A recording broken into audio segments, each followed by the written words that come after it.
today I'm just going to show you everything that I do in my garden this time of year. I'll show you a little bit of what I do and explain it and show it. And if you duplicate that into your gardens, your garden should look just like mine. First thing that I do is I go through every single garden and make sure that any weeds that are there are pulled. We do not get many weeds with the raised beds, and once they grow in nice and full like this, no weeds can really make it through unless there's little gaps of sunshine. So it's not a ton, but not only am I eliminating the weeds, but I'm also eliminating any bad leaves, because bad leaves really bring in the bad bugs. So if you can eliminate the bad leaves out of there, that just, you know, helps out another way to help with those bad bugs that we get. So right here we've got a few bad leaves.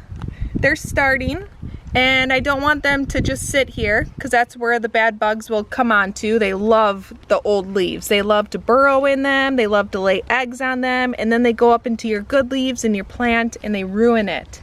So what I'm going to do is just go ahead and eliminate it right all the way to the stalk. So just like that. We're just going to eliminate those leaves. We're just going to come into here, get rid of those, and there you go. With any of the flowers in my beds or my containers, I always go through and deadhead. All that means is taking off the bad flowers.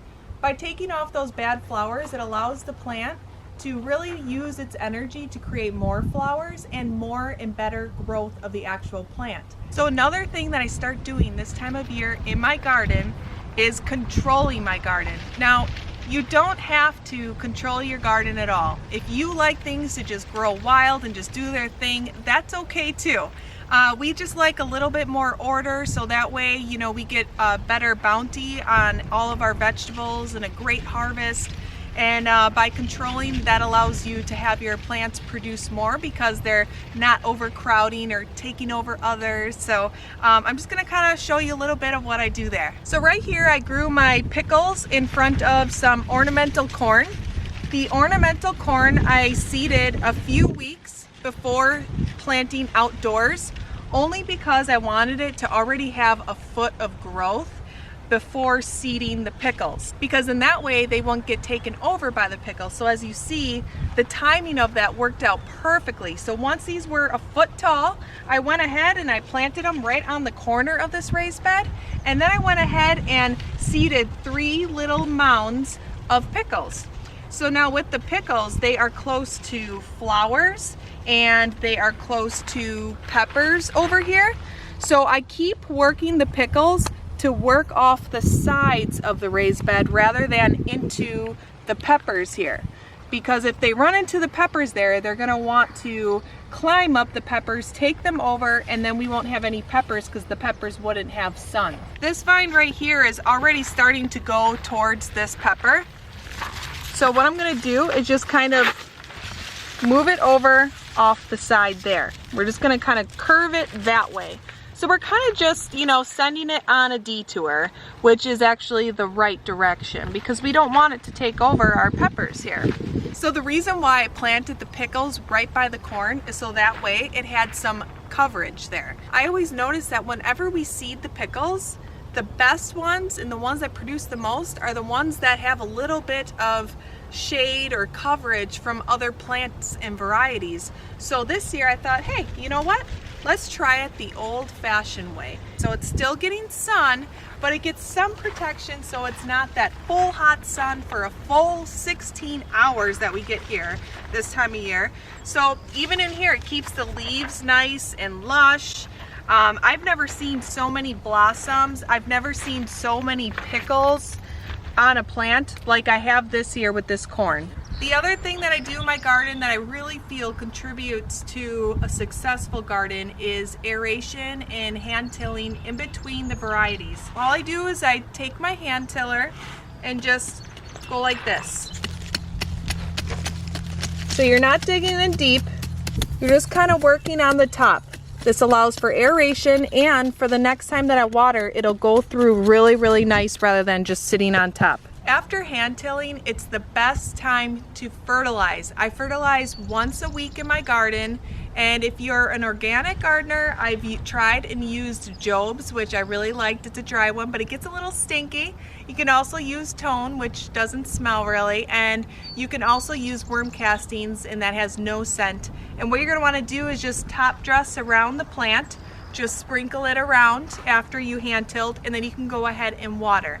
If you're a non-organic, another one that I've tried is the Schultz's all-purpose vegetable, and that you can mix directly into your water and then just water that directly with it. So there's many different types that I've tried and that I've liked. So the ones that I've told you that I've tried are the ones that I've actually liked. So that's why I'm sharing that with you guys. All right, so the containers are finally filling in. So this time of year, they only still need water once every 3-4 days, just because it's been a late start this year. So I fertilized every other time that I water them. So all I do is I mix water soluble bloom booster fertilizer into a watering can, and then that's what I water the container with. I also have an injector, which I showed in a previous video from last year, and how I use the injector while watering my plants. I also show in my previous video from last year, it's the same stuff I do this year. I show how I mix it, how I water it. It's very detailed, step by step, and I'm still doing that with these containers. And look at, every year I do the same thing, and it's a no-fail system. I learned from the best, from my parents, who own a successful garden center, and that's what I grew up in. We went from vegetable farming to horticulture into the greenhouse, and that's where I've learned all of my knowledge, and that's what I use in my own gardens here at home. So I'm just here to share that info with you and that upbringing with you, and I hope you guys have successful gardens after trying some of my tips that I've showed you in the garden today. With my window boxes and like any of my other container flowering gardens, I just go through and I deadhead. I also go through and I control things so nothing takes over the other. I also situate them on where they're supposed to sit rather than where they're sitting right now. So let me just show you a little bit of that and how I do that. So I'm going to go ahead and just clean off this chambray verbena. So all I do is just go ahead and take the flowers off right there. It makes it look a lot prettier. When you take off the bad flowers, it also helps produce more flowers. I've been gone for a week, and I can tell things are really watered a little too heavy. So what I'm doing is I'm just allowing the window box to dry out a little bit here. It's gonna take probably 4 days for this to dry out. It is super wet. So that's why things don't look as hot right now. They don't look as pretty. I mean, to you guys, they're probably looking gorgeous, but to me, I can tell little signs of it getting overwatered. And that is like, you know, the different like wilting of like the leaves. When you start seeing it wilt, it doesn't always mean that it's thirsty. Right now, what it means is that it's overwatered. So we just got to quit on that water, allow it to dry out a little bit so those roots can get some oxygen, and then we'll go ahead and we'll fertilize it in about 3 to 4 days, whatever that time is that it dries out, and then we can go ahead and make it look pretty again. All right, so all I'm going to do is go in and kind of adjust where these are laying. I always water from underneath, but it looks like these were being watered from the top, which is a no-no, you guys. So when you water any container, water underneath the foliage. That way it doesn't affect the laying of the plants. Otherwise, if you're watering from the top, when they're like full grown, they're gonna start splitting. You're gonna have big holes that look like there's too much space. You can get a lot of moldy leaves. It just doesn't equal out to being a beautiful box, or you know, it can also create bugs when you get mold, so you just don't want that. I'm very picky, but this is my time to be able to teach you guys those little secrets that I do that I don't ever realize are secrets until you know, someone's like, oh, I didn't know that, and I'm like, well, I'm so happy I was able to share that. So we're just getting this adjusted. See right here, you can tell this is broken because it was watered from the top. So once it's broken, I'm snapping it off. And that's okay, because where that got snapped off, more are going to come off of that branch. That's what helps it become more bushy. So over here now, I've got cannas in the back, which they're doing awesome. I've got the vertigo grass, that's doing good. So everything's looking good. We're just gonna take off any, you know, little bad flowers or whatever. Let's see, so this is starting to come down here, this snapdragon, which is taking over the scaevola here. I did a pink one this year. It's taking forever to take off because we've had such cool weather and it loves it hot. So hopefully now it can take over. So what I do sometimes too is I'll press down on the dirt to kind of secure it there a little bit more. This is the Alteranthera. So this is the very aggressive variety. So I don't want it to get too wild right away off the bat. So what I'm gonna do is just go in and take this tip off right here. We're gonna go ahead and just snip that off, because right here, these two will grow out. And down here, these two will grow out. And all down the stem that will happen. So it stops it from growing out for a while and allows it to bush and fill in. So that's what we're gonna do with that one there. I'm gonna do that on a couple others too. And then we'll let it go wild. Here's a wave petunia, so these can get out of hand if you're not here to watch them. And the reason why I say that is because they can get a real flat top look, which is fine because they're gorgeous on the bottom and everything will fill in, but my goal from the beginning is to keep it bushy. That's what keeps it lasting and looking better longer throughout the season. So I'm gonna go in and just pinch and clean off this entire wave petunia. We're pinching it right at the top. When it's watered on top like that, you always want to bring the foliage up just a little bit to fluff it up a little bit, because otherwise it will just naturally lay like that. So I went ahead and pinched all the tips really quick and just still cleaning it off a little bit.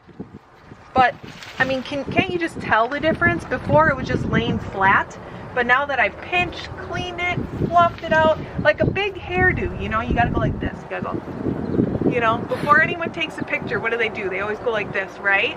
Right? So that's what we do with our petunias. We fluff them like they're a big hairdo. And I've already got them cleaned and snipped, so they're all good now. Now they're just ready to thrive. You see how terrible this Victoria Blue Salvia is doing? It has beautiful blooms. Look at the greenery there. That wilting, that's all overwatering. We're gonna see how they look once we let this dry out a little bit. Give it some fertilizer, baby it. If they still look bad, we're gonna have to pull them, which is gonna make a drastic change in the window boxes. They won't look as full and pretty.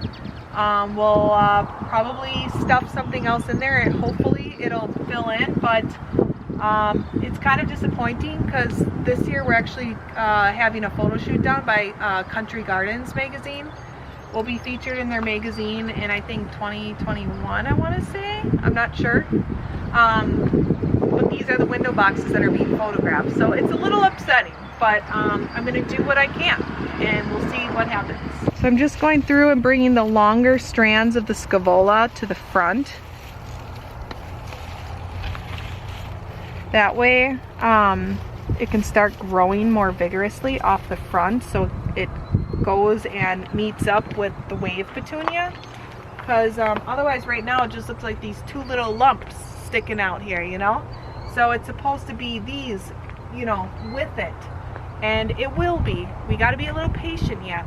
But that's why we go and we keep the waves continuously pinched, so that way we kind of back them up a little bit to allow these to catch up. These just don't look good at all. And there's no thrip either. Now if I find petunias trailing in through the back, right now I just get rid of it. Because I don't want them taking over all of these other beautiful varieties. Look at how gorgeous these cannas are.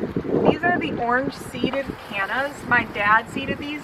And it just, I mean, it's the new color that he seeded this year, and I am so in love with it that he usually does the pink and yellow and red. But once I saw that he had orange, I had to have it. If a vine's a lot longer along like the top area, don't be afraid to take off a little more than just the tip. You know, it can be this long, it can be this long.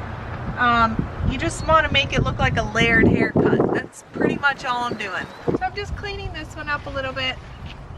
And I was really excited to see these snapdragons come into blossom. These are the ones that I seeded indoors, one of the varieties. It's the new apricot color, and it's actually a cut flower snapdragon. But I thought, you know what, I love snapdragons so much, I figured I'd throw them right into the window box. And what's really cool is they are the flower of 2019. This is also the time of the season where I go ahead and trim back any shrubs that were early bloomers, like my peony here. I'm going to go ahead and cut these down. So then that way it's just focusing on the growth, and it just makes it look better too when you get these old flowers off. Alright guys, that concludes the end of the lesson for today. Those are all the things that I do in my garden throughout the season right now. So all of July, I do all of those things I just showed you. And then your gardens should look just like this. Thank you so much for watching and have an awesome day. Feel free to subscribe to the Lawrence Network. Thank you so much, guys.